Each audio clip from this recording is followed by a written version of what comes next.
নমস্কার বন্ধুরা, আমার রান্নাঘরে আপনাদের স্বাগত। তো আমি আজ চলে এসেছি আপনাদের কাছে নতুন একটা রেসিপি নিয়ে। তো আজকে আমি বানাবো নারকেল নাড়ু। দেখতেই পাচ্ছেন নারকেলটা। তো সামনে পুজো, হ্যাঁ, আর দুর্গা পুজো থেকে স্টার্ট হলো নাড়ু খাওয়া, কালী পূজা, লক্ষ্মী পূজা। তো চলুন আমি কিভাবে নাড়ুটা বানাই তো দেখতে থাকুন। প্রথমে আমি নারকেলটাকে ফাটিয়ে নেব, দিয়ে কুড়ে নেব। তো আমি বটিনের সাহায্যে করব। আমি এরকম একটা বটি নিয়েছি, এটার সাহায্যে আমি কুড়ে নেব। তো চলুন আমি নারকেলটা কুড়ি, তারপর আপনাদেরকে দেখাচ্ছি। তো দেখুন নারকেলটা কি সুন্দর বেঁধেছে না। তো দেখুন এইভাবে ঠিক কুড়ে নেব।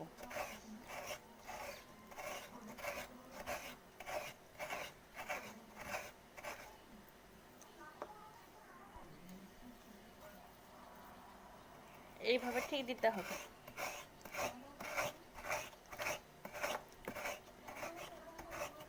তা আমি আপনাদেরকে দেখানোর জন্য এইভাবে এক হাতে করে করছি, এটা দু হাত দিয়ে চেপে ধরে কুড়তে হবে।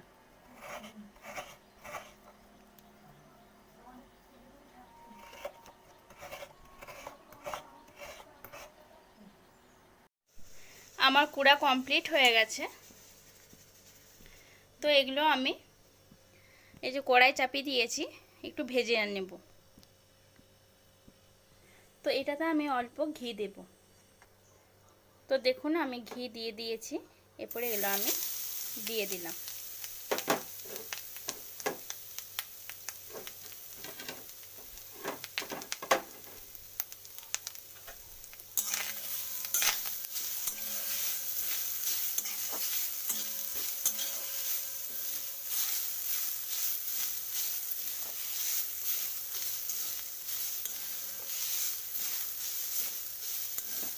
তো প্রথমে আমি হালকা করে ভেজে নেব।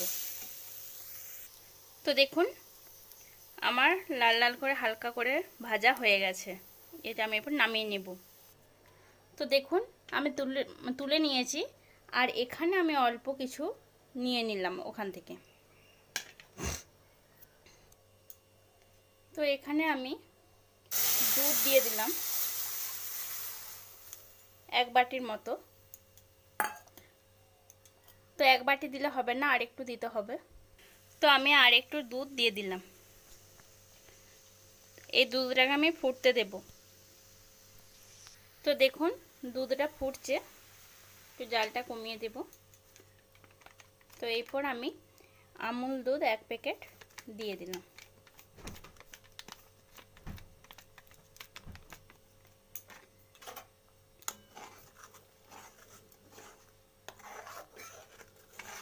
ভালো করে আমি নাড়িয়ে নিলাম চারিদিকটা।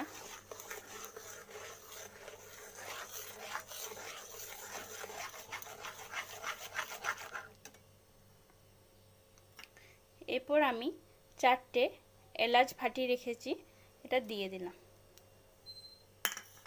এরপর জালটা আবার বাড়িয়ে দিলাম। এরপর আমি ভেজে রাখা নারকেলটাকে দিয়ে দিলাম।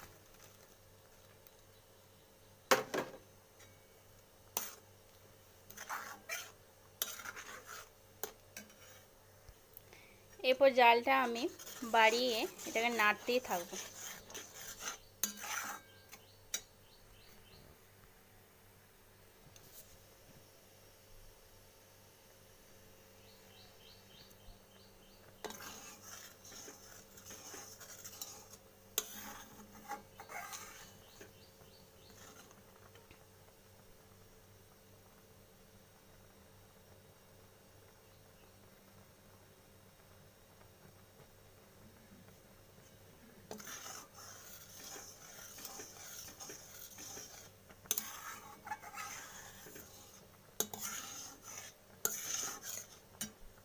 তো কিছুক্ষণ পরে আমি আরেক প্যাকেট আমুল দুধের হাফটা দিয়ে দেবো, আর অল্প রেখে দিলাম।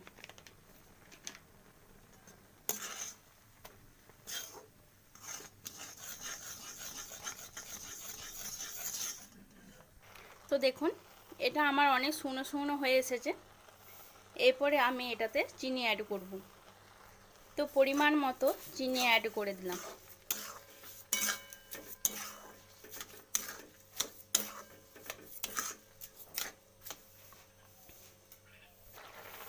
এরপর বাকি দুধের গুঁড়োটা দিয়ে দিলাম।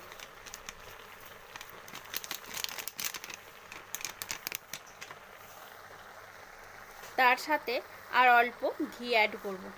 তো দেখুন অল্প ঘি অ্যাড করলাম।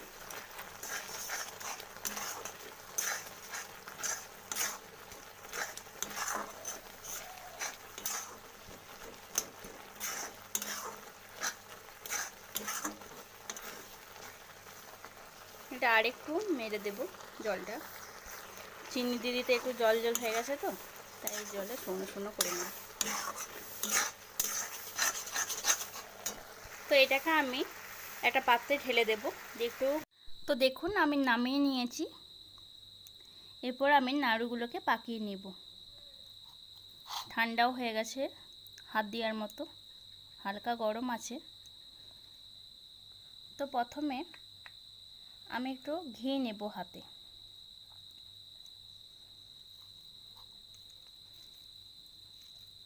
দিয়ে নাড়ুগুলোকে এইভাবে আস্তে করে হালকা করে চেপে চেপে করে নেব।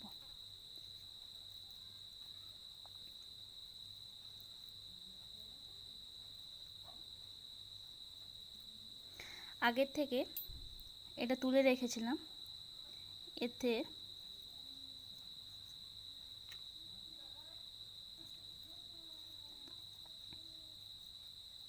মিশিয়ে দিয়ে দিলাম। এরপর প্রত্যেকটা এইভাবে বানিয়ে নেব।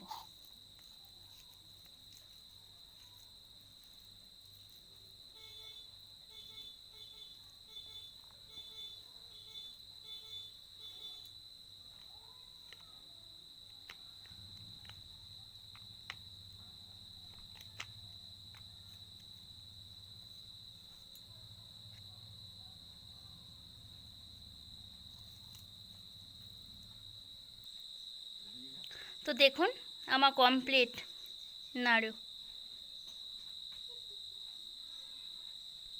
তো আপনারা বাড়িতে অবশ্যই ট্রাই করবেন, তার সাথে কেমন লাগলো আমাকে অবশ্যই জানাবেন। তার সাথে লাইক শেয়ার করতে ভুলবেন না। আর নতুন বন্ধুরা আপনাদের বলছি সাবস্ক্রাইব করবেন অবশ্যই অবশ্যই। তো আপনারা প্লিজ দুর্গাপূজার ওকেশনে বাড়িতে বানিয়ে খান। তো চলুন আজকের মতো টাটা। আমি আবারও আসবো আপনাদের কাছে নতুন কোনো রেসিপি নিয়ে। ভালো থাকবেন।